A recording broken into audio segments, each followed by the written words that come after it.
Okay, so the Canucks just extended Jim Benning to a multi-year contract. Let's get into it, and before any of you make any comments, I'd like to get all of my thoughts out, and please listen to these thoughts. These are going to be as objective as possible. My bias, if I'm going to tell you right now, if it's a long video short, I don't trust this management, but please just hear me out before you go crazy in the comment section. You're still probably going to go crazy in the comment section, but that's okay. This is a team that I believe we all care passionately about, and I encourage discussion. It's great. That's what makes sports amazing. Just please don't go and flame people in the comments. I won't tolerate that. You'll get blocked. You'll get muted. However YouTube works. I'm still don't really know how YouTube works. YouTube confuses the hell out of me. But let's talk about Jim Benning's extension because I'm a little flustered. So, everyone has this argument that you look at Jim Benning and what he's done, and you have to take it as a whole. You can't blame the scouting on Judd Brackett. You can't blame, if you're going to take away his credit from scouting by giving it to Judd Brackett, you also have to blame the pro scouts on talent evaluation. So, for me, in my eyes, the general manager, it's in his title. He's there to manage the people below him and to ultimately come to the executive decision of what is the best course of action for the team.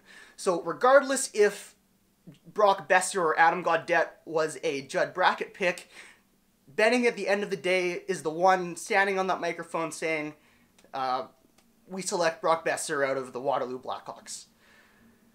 So looking at that, let's take a look at, I'm going to split this video up into 4 parts, as I believe these are 4 areas that the general manager or the management group as a whole has to be strong at in order to ultimately lift the shiny thing above their heads. That's all that we want. That's all that I want. That's all that us Canucks fans want, which is why we can all be so passionate about this.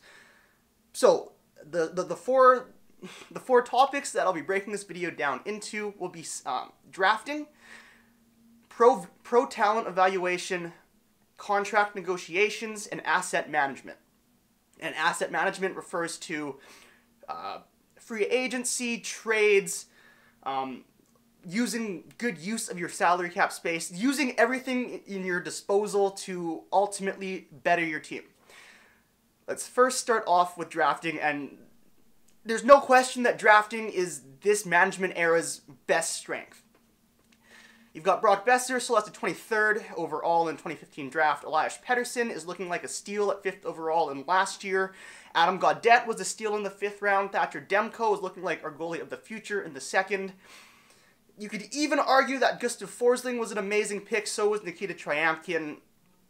List goes on. You can't deny, sorry, that's my phone. You can't deny that the scouting has been amazing. But you also have to keep in mind that this is a team that has missed the playoffs 3 out of the past 4 years, not including this year. They're in a position where it's expected that their prospect pool should be deep, that their prospect pool should have top-end talent. Overall, they've done a fine job drafting, there's no question there, and it looks like they've even maybe changed their scouting mantra, their scouting philosophy, to now where they're drafting fast, skilled players like Petrus Pomu, Elias Pettersson, guys from last year's draft. They're going in the right direction there. Moving on to the next thing, pro talent evaluation, and this is kind of where the management group loses me. If we're looking at Benning's tenure as a whole, and we're including that all of the picks that he's made in this time reflect his scouting ability, then all of the free agent signings and trades that he's made reflects his pro evaluation scouting. So he has to take onus on the fact that he traded Nick Bonino for Brandon Sutter.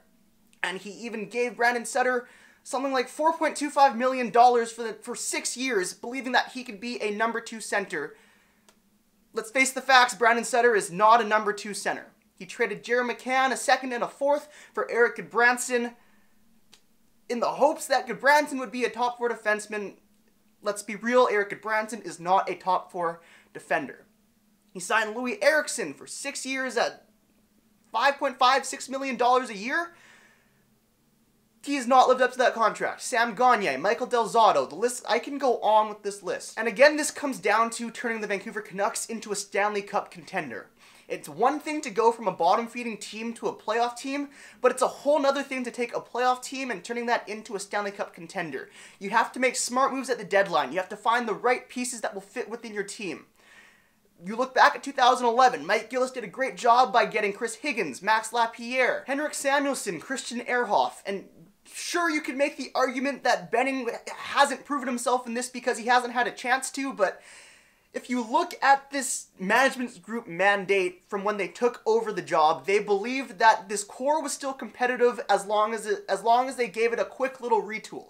And they believed that the additions of Brandon Sutter, Lucas Spiza, Derek Dorsett, guys like that would push this core over the top and actually become somewhat of a playoff contender again. They were wrong! The next thing I'll talk about is managing the salary cap and player salaries. The Canucks right now are one of the highest spending teams in the league, and all they have to show for it is a bottom 4 placing right now. I understand player negotiation is hard, but the basic principle of building a Stanley Cup contending team in today's NHL with the salary cap is you want to be able to show that the percentage of points that a player contributes to your team should be reflective of the percentage of the salary cap the player takes up. And if he produces more than what his salary is worth, that is an outstanding contract, and that is how you get pushed above the top. And the issue with what Benning has done in his time here is he has given contracts out based on what he thinks a player will do, not instead of what he's done in the past, and Brandon Sutter is no better example. There is no way Brandon Sutter is worth his contract right now. Louis Eriksson is not playing like his contract right now, and I am just so scared that he's going to give Erik Goodbranson a contract that he is not deserving of right now compared to his on-ice production. Player salaries are not only important towards the cap, but also how other players on the team will view their next contract. You look at a guy like Ben Hutton, who signed a $2.8 million contract, not really because he had proven a lot. He had only proven that he was a capable NHL defender in his rookie season and the year after that, but I don't think that warrants $2.8 million. And now you look at a guy like Troy Stecher, who has arguably had a better career up to this point. What is he going to want? He's going to look at Ben Hutton's contract and he's going to say, I want more than $2.8 million.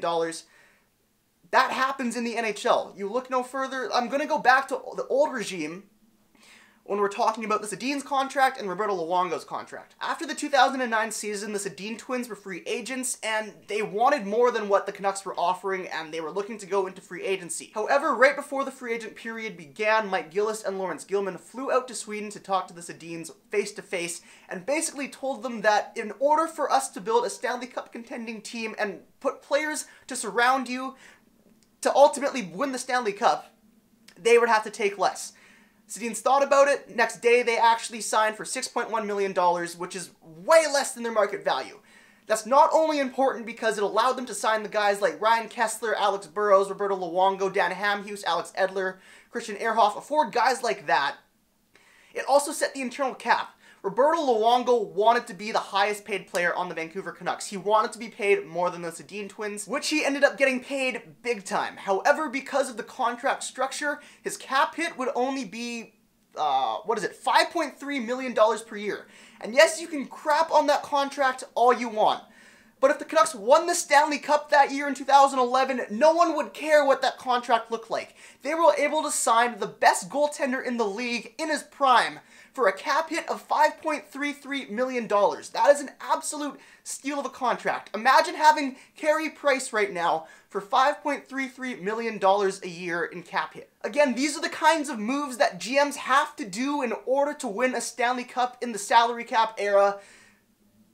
Ask yourself this: does Jim Benning and Trevor Linden look like they...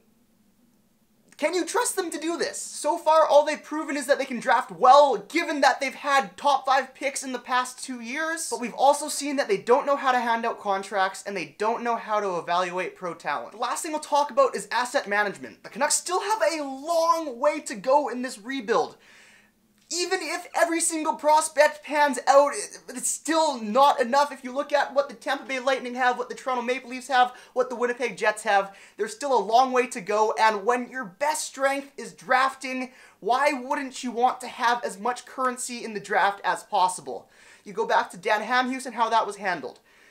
You go back, you're going to this year, and there's potentially Thomas Vanek and Eric Branson don't get moved for picks, when really that is the only pieces that you can trade. You can also trade Chris Tanev, but they have no intention of trading Chris Tanev. Sure, you could say last trade deadline, Alex Burrows and Jannik Hansen were moved, but you could argue that Jannik Hansen had to be moved just because of the expansion draft. Alex Burrows was a great trade that got us Jonathan Dahlen, so there's his one good asset management move. So to everyone saying trust the process, what is the process? Stay competitive while trying to build through the draft, but still giving up draft picks, or not trying to attain as many draft picks as possible to build through the draft. So that's how I feel about the Jim Benning extension.